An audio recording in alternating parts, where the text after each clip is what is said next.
তোমার মতো যদি একটা হিজড়া পাইতাম তাহলে তোমার সাথে আমি আজীবন থেকে যেতাম। লাইটেশন করছে বলে আমাকে অপারেশন করাইছে। আমার নাম মিনু হিজড়া। আমি হিজড়ারা যা করে আমরা যা করি আমরা কালেকশন করি। আর আমার বয়স 35। ওর সাথে আমার সাথে পরিচয় হয় চট্টগ্রাম আমানাশা মাজারে। ওনার নাম মোহাম্মদ জনি, বয়স 25 হবে। গাইবান্ধা সদর থানা, গোবিন্দপুর, সুন্দরজাহান মোড়, 4 নম্বর ওয়ার্ডে। ওর বাপকে দুলমিয়া বললেও চিনে, তারপর মাহবুব রহমান বললেও চিনে। ওদের আরেক বাড়ি গাইবান্ধা জেলা, কুলাহাটি ইউনিয়ন, কুমারপাড়া, 9 নম্বর ওয়ার্ডে। ওর সাথে আমার সাথে দেখা হয় আমানাশা মাজারে চট্টগ্রাম। আমি ওখানে বসে থাকি। আমার একটা সংগঠন ছিল চট্টগ্রাম বারোয়ালি বাউল সংগঠনের, আমি সিনিয়র সহসভাপতি ছিলাম। ওর সাথে আমার সাথে পরিচয় হয় ওখানে। আমাকে দেখার পরে বলে, তোমার মতো যদি একটা হিজড়া পাইতাম, মানে কথায় কথা বলে যে তোমার মতো যদি একটা হিজড়া পাইতাম তাহলে তোমার সাথে আমি আজীবন থেকে যেতাম। তুমি হিজড়া হয়েছো দেখে কি হয়েছে, তুমি মানুষ না। যাও, ওর সাথে আমার এক কথায় মিলার পরে ও আমার বাসায় আসে। তখন আমার বাসা ছিল বোয়ানাট। আসার পরে 2-3 দিন পরে যাইয়া আমরা আমানাশা মাজারে যাই। আমানাশা মাজারে যাওয়ার পরে ও কয়, মিনু তুমি কি বললে বিশ্বাস করবা? আমি কই, তুমি তোমার যেটা খুশি এটা তুমি করো, তাহলে আমি বিশ্বাস করব। তারপর চট্টগ্রাম আমানাশা মাজারে গেলাম। আবার যাওয়ার পরে ওখানে ও আল্লাহ 30 পারা কোরআন শরীফ হাতে নেয়। তারপর আল্লাহকে সাক্ষী রেখে, আমানাশাকে সাক্ষী রেখে বলে, মিনু তুমি হিজড়া দেখে কোনো সমস্যা নেই, আজকে থেকে তুমি আমার স্ত্রী, আমি তোমার স্বামী, আমরা দুজনে ঘর সংসার করবো। সে জনি আমার সাথে 4 বছর ছিল, শারীরিক সম্পর্ক ছিল আমার সাথে ছিল। এখানে সবাই জানে যে আমরা স্বামী স্ত্রী। আমার সুখ দুঃখে ছিল। যখন আমাকে ভালোবাসছে তখন মনে করেন আমি তো আর কোনো দিক চাই নাই, তাকেই ভালোবাসছি। মনে করেন সে আমার অনেক টাকা পয়সা খাইছে। আমার কথা শোনেন, সে আমাকে এই মিথ্যা কথা বলে সে আমাকে অপারেশন করাইছে, সেটা একটা প্রতারণা। ঠিক আছে, আমার এই টাকা পয়সা যে নিছে খাইছে সেটা একটা প্রতারণা। তো মনে করেন আমাকে সে লাইটেশন করছে বলে আমাকে অপারেশন করাইছে। তো সে যদি চলে যাবে তাহলে আমাকে অপারেশন করালো কেন?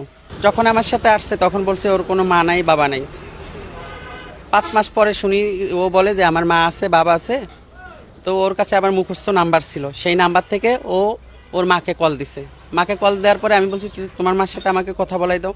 আমাকে কথা বলাই দিছে। কথা বলার পরে ওই মার কথা বলে ওর মার জন্য আমার কাছ থেকে কিছু টাকা নেয়, অল্প টাকা নেয়, যে আমার মার এই অসুখ সেই অসুখ। ওর মা সব আমাদের সম্পর্ক সব কিছু জানে। 2022 সাল অক্টোবরে 1 তারিখে ও বাড়িতে যায়।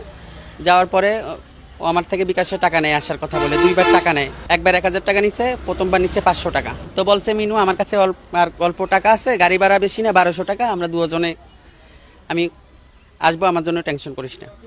যাও, ও টাকা নেওয়ার পরে ফোনটা বন্ধ করে দিচ্ছে। ফোন বন্ধ করে দেওয়ার পরে আমি তারপরের দিন আবার ফোন দিছি, ফোন ঢুকার পরে আমি কি, তুমি আসার কথা বললা যে তুমি এখন আসবা না। কয় না, আমি তোর কাছে আর আসবো না।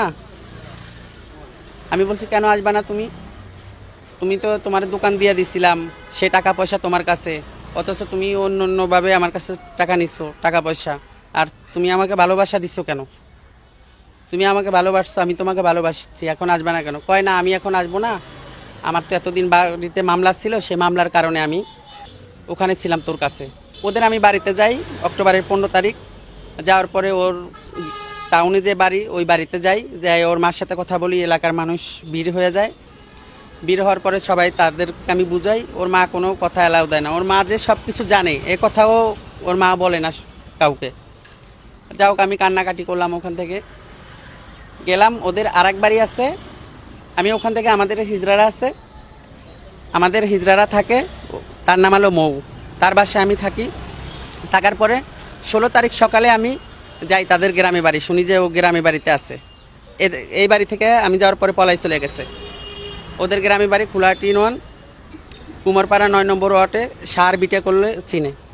ওখানে যাই, আমি খোঁজ নিতে যাই। যাওয়ার পরে ওর বাপ আমাকে মারতে যায়। ও যে আমার কাছে 4 বছর ছিল, তো ওর বাপ কি যাচাই করবে না যে আমার ছেলে কই ছিল আশায় বিষায়? যাওয়ার পরে ওর বাপ নাকি ওকে বিয়ে করাই দিছে। তো আমার সাথে যখন ওর সাথে সম্পর্ক, আমার কাছে আসার পরে বলে যে, মিনু আমি রাস্তা জগতে ছিলাম, আমি নেশার টাকার জন্য 4 বার লাইলেশন করছি, আমার কোনো ছেলে মেয়ে হবে না। এই কথা বলে আমাকেও ও চার্জারি করায় যে তোর সাথে আমি আজীবন থাকবো, এইরকম খুব আমাকে খুব ভালোবাসতো, যা ওর ভালোবাসায় পড়ে যাই।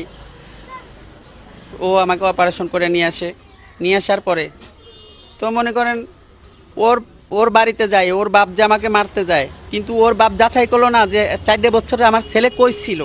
তারপর এলাকাবাসী যারা আছে তারা তাদের কারণে মারতে পারে না, ছাড়াই দেয়। তারপর ওখান থেকে আমি চলে আসি।